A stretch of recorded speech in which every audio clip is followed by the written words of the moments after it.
അപ്പൊ ഞാൻ ഇന്നലെ പറഞ്ഞ കാര്യം എന്തായി? എനിക്ക് 7,000 രൂപ വേണം. ഇപ്പോൾ പിള്ളേരുടെ നാളെ എനിക്ക് പറ്റൂല. എനിക്ക് ടൂർ പോകണം.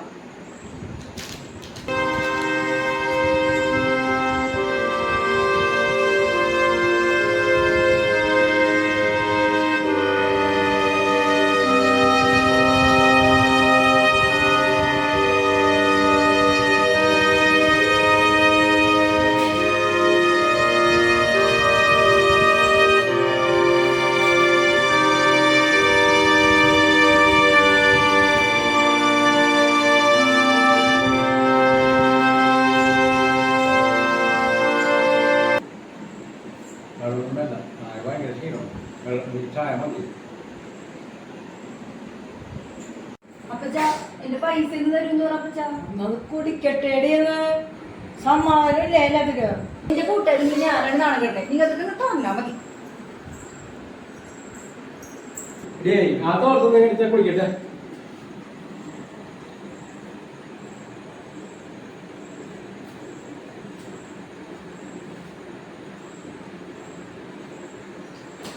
ഫോണിൽ കുത്തിരിക്കണത് പഠിക്കാനൊന്നുമില്ലേ? ഞങ്ങൾക്ക് ആർട്സ് ഡേ വരുന്നത്. ഞങ്ങൾക്ക് പഠിക്കണമെന്നില്ല. കാര്യം നേരെ ഫോണിൽ കുത്തിരിക്കണത്. മോളെ നീ എന്താ ഈ എപ്പോഴും പൈസ ആരും പറയണേ? അപ്പൊ എനിക്ക് ടൂർ പോകണ്ടേ? അപ്പച്ചന് എന്തെല്ലാം കാര്യങ്ങൾ നോക്കണം, എന്തെല്ലാം കാര്യങ്ങൾ നടക്കാറുണ്ട്. അപ്പച്ചനോട് എല്ലാ ദിവസം പഠിക്കണല്ലേ? അപ്പൊ അപ്പച്ചനെ പൈസ ഇല്ലേ? എനിക്ക് തരാൻ മാത്രം പൈസ ഇല്ല. എന്താണ് ഒരു കാര്യമൊക്കെ അറിയണ്ട. അത് ടൂർ പോകാൻ പൈസ എപ്പൊ നോക്കിയാലും അത് ആ ഫീസ് ഈ ഫീസ്. ഇപ്പൊ ടൂറായി പിന്നെ പഠിക്കാൻ വിട്ടേ. പണി കുറവാണ്. പൈസ കിട്ടണ്ടേ? പണിയില്ല. അപ്പച്ചനെ എനിക്ക് കോൺട്രാക്ടർ ഒന്നും അല്ലല്ലോ, ഹെൽപ്പർ അല്ലേ. വലിയ പണിയൊന്നും ഉണ്ടാവൂല. വൈകുന്നേരം ആകുമ്പോ പൈസയും കിട്ടും.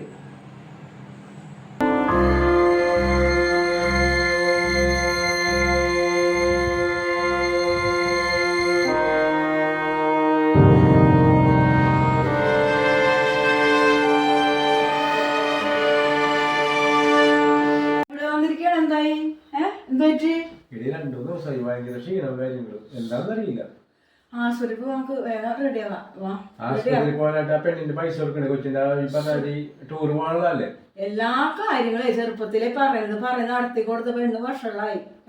നമ്മളെ ബുദ്ധിമുട്ടൊക്കെ അനുസരിച്ച് അവളെ പറഞ്ഞ് മനസ്സിലാക്കി വളർത്തണം. അത് ഭാവിയിൽ അവർക്ക് ഗുണം ചെയ്യുള്ളൂ. ഞങ്ങൾക്ക് ഇങ്ങനെ പറ്റി. നിങ്ങളൊന്നും ശ്രദ്ധിക്കട്ടെ മക്കളെ.